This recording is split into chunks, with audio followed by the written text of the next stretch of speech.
In this week's classic episode, we would like to present to you a very strange story that is at least partially true.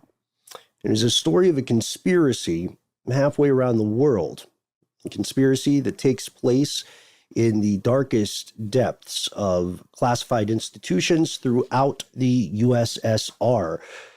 If you're a longtime listener to this show, then you have doubtlessly heard of the United States program known as MKULTRA, and you've read any number of books, you've seen any number of documentaries about the US's classified experiments with things like allegations of ESP or psychic powers. But did you know that the USSR had its own program, its own form of parapsychological research? They called this Psychotronics. And like the US, they experimented in this field for a number of years. In fact, some version of the Soviet era program continued until 2003, at least officially. In today's classic, we dive deep into the strange, twisted story of Psychotronics. From UFOs to ghosts and government cover-ups, history is riddled with unexplained events. You can turn back now or learn the stuff they don't want you to know.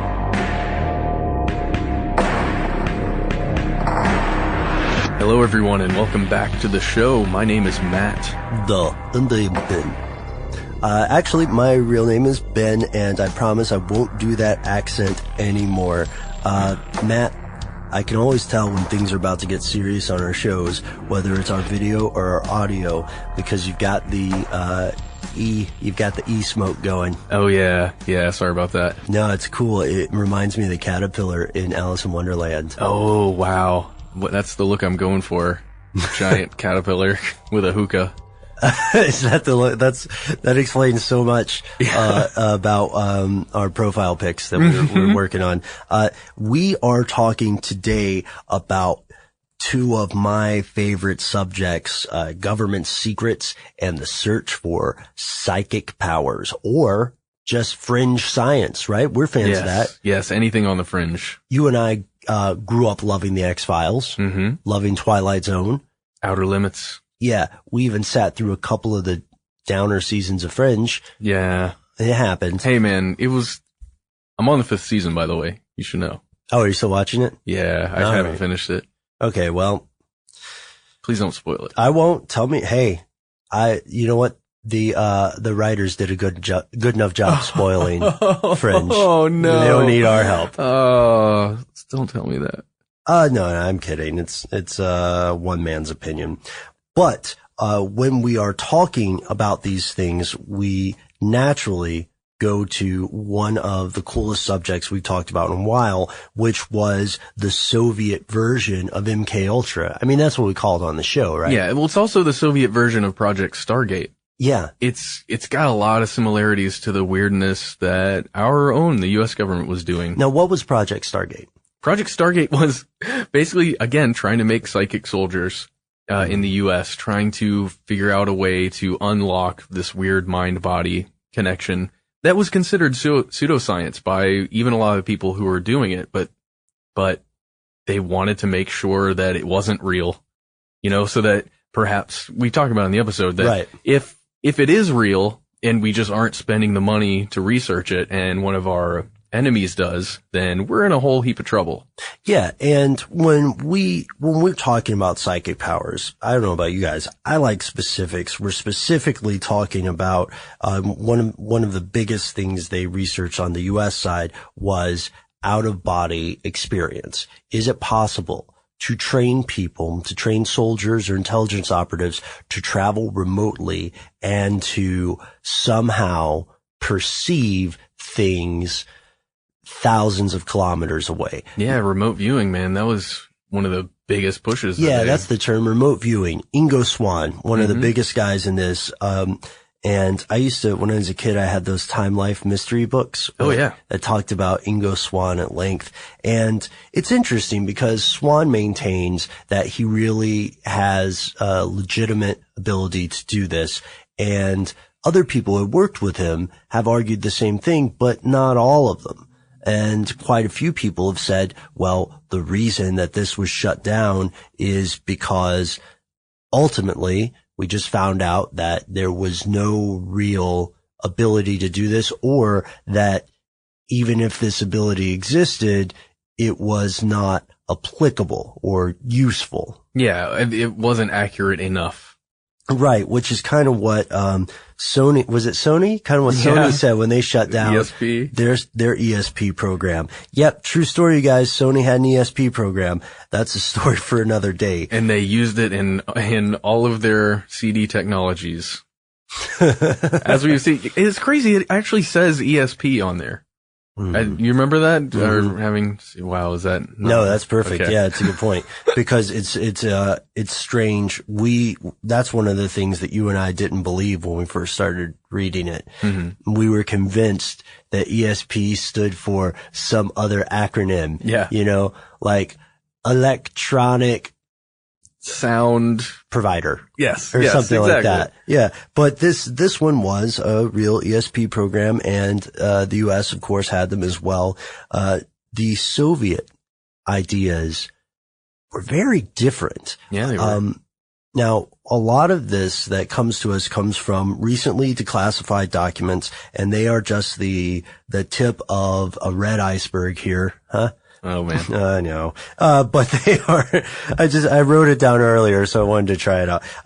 But these programs, if the information we're getting can be trusted, began in 1917, which is the year of the Russian Revolution. Yeah. So it predates the USSR. And that's interesting. It continued till 2003 officially, which is even more interesting to me. And they did research in a different way. Their research was meant to be a little more quantitative rather than qualitative, right? Yes. So they measured they wanted to walk away with concrete numbers and compare and compile and analyze these pieces of data so that they could figure out if there was really something going on. And a lot of their experiments focused not so much on remote viewing as they did on the idea of electromagnetic or electrochemical fields. Yeah, right? yeah, exactly. It's that free energy that's been searched for since man has figured out that there is energy, or there's some kind of electricity or power that you can harness in the environment. And there's so many people who've looked for it and failed to find it, at least in my opinion so far. Reich, Tesla, arguably. Oh, yeah. Yeah. And, we know that the government of the time in the USSR was on board with a lot of this stuff. And you can see some fascinating photographs of devices that people had built with the idea that they would harness this energy through things called Serpan. Strange looking things. They look like thermoses almost. Yeah. Weird handles. They're cylindrical with these handles. I don't know. Some of them were strapped to people. Some of them were simply held.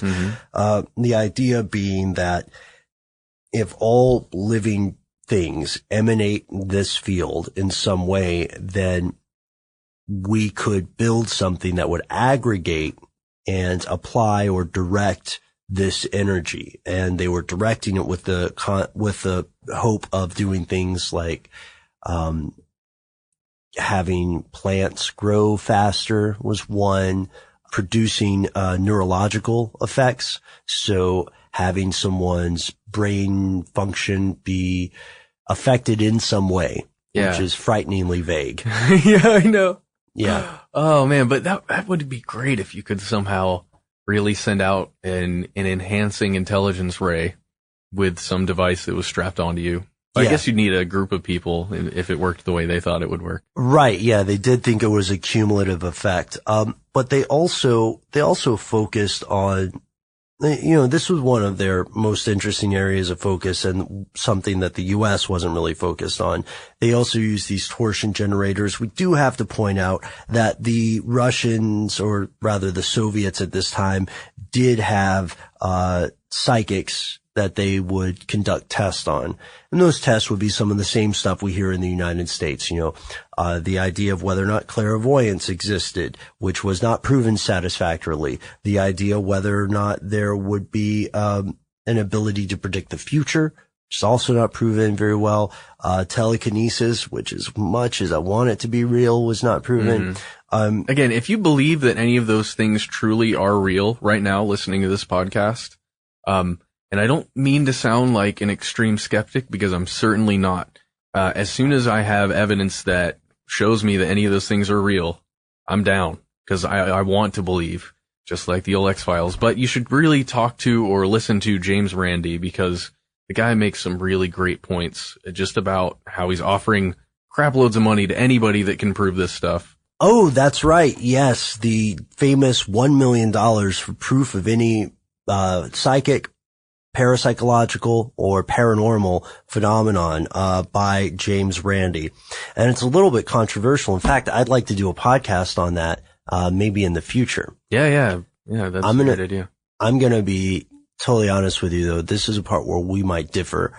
I think that it is quite possible that in the future we will come to understand a scientific explanation for what we perceive occasionally to be psychic powers. I don't know what. I don't think somebody's going to go, oh, telekinesis is real and we just discovered it in 2018. I think that's preposterous, but it's going to be some kind of fourth dimensional time distortion. Right. We understand so little about the nature of consciousness, the nature of physics, especially at a very small and very large level, that we don't even have gravity figured out. I mean, if you think about the potential span of human history, my friend, we are still in the dark ages. So I think I'm going to be a little more optimistic about it. We don't have the tools yet to discover the explanations behind a lot of these things, or the explanations behind a lot of these reports. We do know that there are quite a few mundane things that can explain stuff, like the feeling of deja vu there's a fairly solid theory of what happens in our brain that makes us perceive that, right? They didn't have this when they were doing a lot of these Cold War experiments, right? And they had some enemies. We talked about the Academy of Russian Scientists hated these programs. Oh yeah. Because this was centralized funding. So they said, you government are taking funding for real science and applying it to pseudoscience, right? But I think there was a bit of cynicism in some of these programs. We do know that the Soviets also sent people to Shangri-La, out to search the steppes and comb through Tibet for, I think, propaganda purposes more than anything else. I don't think they were really out to discover some ancient secret so much as they were to discover some brilliant marketing. Yeah, that would have been just a little icing on the cake if they had actually discovered something crazy. Yeah, and there's an interesting part here when we talk about this, when we talk about what they did discover, because here's the weird part. We don't know. We don't have any idea. Isn't that always, man, that is the case so often with us. Just because there's so much information that's withheld from everyone that we kind of get up against this wall. And just for, if you're a new listener perhaps to the show, we really try to not speculate as much as give you the information that is there, and then, go maybe a couple inches over that line just to let you know what we think. There's, and in this respect, there are some things that we can say about Russian, or Soviet research in these fields. We know that, for instance, both a former defense minister and, Putin himself have talked about the future of unconventional weapons.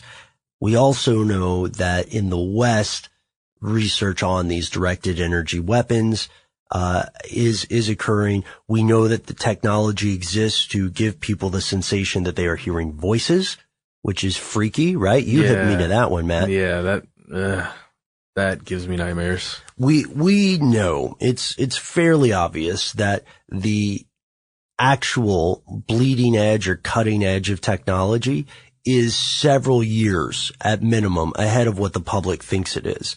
Like one of the latest revelations that just came out, which will be a few weeks old now when this publishes, which we posted to our Facebook earlier today, was that the NSA doesn't need an internet connection to hack a computer anymore. No, it just needs a radio signal. Just needs a radio wave and a little gadget about the size of a briefcase that some unsuspecting dude is carrying around. Oh, but don't worry. It's not in the United States, right? Sorry, everybody else. Yeah. But the point we're making is that it is completely possible that some of this fringe research into really crazy stuff led to applicable results. I like the comparison. I wanted to ask you what you think about this comparison, Matt. So in alchemy, right? Way back in the dark ages, right? The weird hippie, cultish father of chemistry, alchemy. People were conducting experiments to see what would happen, to try to create life, with a homunculus, or am I pronouncing that correctly? Homunculus? Yes. Yes. And, trying to explain magic in some ways, trying to change everything into gold and all that sort of stuff. And in most cases, these alchemists did not discover what they thought they were discovering. Yeah, but they discovered other things because they were curious and they didn't mind getting their hands a little dirty and gold leafed. Right. No, really, Ben, we really just need more curiosity, I think. Yeah, exactly. So they discovered things, not necessarily what they meant to discover, but they did find valuable innovations because they were curious and they were attempting to be methodical. Mm-hmm. I think the same thing could happen here. I mean, history is lousy with examples of people who accidentally discovered something while they were doing something else. Mm-hmm. Like the guy who invented the microwave. Didn't mean to cook food with it. No. That chocolate bar just melted. You mean the science oven? Yeah. Oh, yes, Sorry, exactly. American Hustle. And we have just a small inkling of what is actually being discovered. And we know, we bring up the active denial system, right, in our video. Mm-hmm. And, it's freaky. It's a pain ray. We still don't know what Russia might have on the other side. And it's strange that governments could change, but the same documents would remain classified, isn't it? Yeah. And essentially, it's so weird to me, the idea that a government would change, but your armed forces are going to be fairly similar unless they're involved in whatever uprising occurs to change a government, if an uprising occurs. Mm-hmm. Or if the KGB just took over. Yeah. It's really interesting with thinking about, sorry, my brain just went somewhere completely different, but just the changing of guard between different governments, how much of that underlying research or that underlying, technology would still exist. And I would say that it probably would. Oh yeah. We know that in the case of nuclear technology, there were, proliferating nukes and know-how that were spreading around as NATO and Russia itself worked to stop the transmission of those. Worked, finger quotes, stop, finger quotes. But, you know, they made the polite noises. We wanted to let everybody know that there's this great document that we read, Unconventional Research in USSR and Russia, a short overview. It's free online right now. You can just go and Google it. The author's name is Serge Kernbach. That's Serge. And in this document, you'll find a list of the stuff that we know they tried, a list of the funding and some of the notable scientists. Mm-hmm. That's where the rabbit hole begins. That's the ground surface. You can find much more interesting stuff. And my favorite part about that article are the pictures. Yeah. Because that's what I deal with, and I was able to use a bunch of them in our episode. Yeah, we were able to find the Serpan Yeah, pictures. exactly. Yeah. And we want your thoughts on this.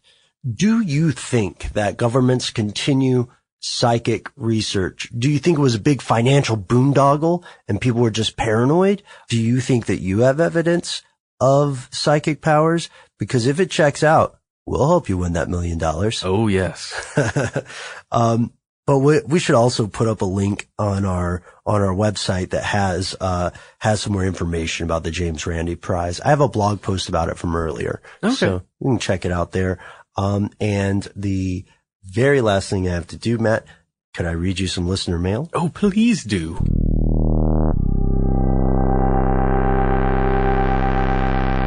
He says, "Hey, Ben and Matt, my name's Hugh. First off, I want to thank you for providing a superlative source of erudition regarding stuff they don't want you to know. Nice. Prodigious appropriation for the wide range of topics addressed, as well as the obvious in-depth research conducted." That was interesting. Wow, I yeah. know, yeah. Thanks for stepping it up, vocabulary-wise there, Hugh. Secondly, I wonder if you'd be interested in covering the knowing complicity IBM played in the annihilation of millions of Nazi concentration camp prisoners during World War II. Now, this is something that you and I have talked about before, right, Matt? Yes, we have. And, it's another one of those heavy subjects, but I'm interested as much as Hugh is. I'd like to tackle it as well. I think it's a great suggestion. Hugh calls it a slam dunk topic at the risk of being bromidic. And he's got some great citations here about books written, many by Edwin Black. One that might be interesting to you listeners out there, IBM and the Holocaust, the strategic alliance between Nazi Germany, America's most powerful corporation. Now, one thing that we do know about this is that the role of private corporations in the rise of the Nazi Party is an ugly part of history that is also completely true. We also know there were American sympathizers with the Nazi Party who weren't just in highly placed influential positions of corporations, but were also active politicians with popular support. Now, of course, to be completely fair, in many cases, especially in a lot of those politicians' cases, they had no idea what the Nazi Party was going to become and later go on to do. Mm-hmm. But this is an interesting topic, and we love digging into the historical stuff they don't want you to know. What do you think, Matt? Should we check it out? I think we should, and we're coming right off the heels of talking about the eugenics programs that some Americans, with the help of some moneyed interests, like basically set up. Yeah. In parts of Europe, including Germany. Oh, yeah. That's an interesting detail for everyone who hasn't seen our introduction video on eugenics in America. Wow, nice. I can't think of a better way to end the show here. Please check us out on iTunes. If you listen to our podcast via iTunes, help us out and give us a rating if you're feeling charitable, so that we can continue doing this podcast as well as our video show. Matt, where can people find us? You can always find us on Facebook and Twitter. We are at Conspiracy Stuff on both of those. And that's the end of this classic episode. If you have any thoughts or questions about this episode, you can get into contact with us in a number of different ways. One of the best is to give us a call. Our number is 1-833-STDWYTK. If you don't want to do that, you can send us a good old-fashioned email. We are conspiracy@iHeartRadio.com. Stuff They Don't Want You to Know is a production of iHeartRadio. For more podcasts from iHeartRadio, visit the iHeartRadio app, Apple Podcasts, or wherever you listen to your favorite shows.